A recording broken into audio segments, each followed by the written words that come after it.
Welcome to Chillin' 101. We hope this video helps. You start by ensuring permissions and the correct image. This matters because the bot image change requires server-level access.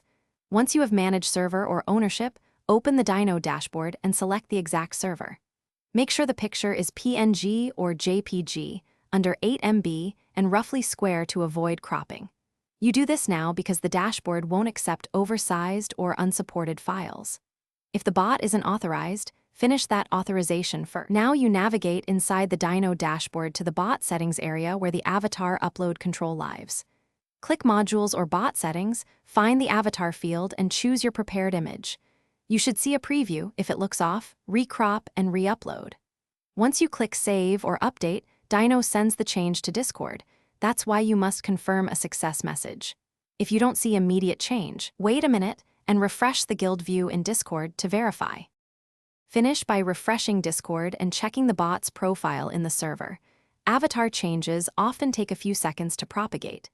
If the image didn't update, make sure Dyno still has managed server permission and that no other admin reverted it. You can try re-uploading a smaller file or reauthorizing Dyno to refresh permissions. As one key troubleshooting tip, if Discord rejects the file, downsizing to under 2 MB and saving as PNG almost always resolves upload errors. Then repeat the upload and save process. Thanks for watching. Consider subscribing if we helped you.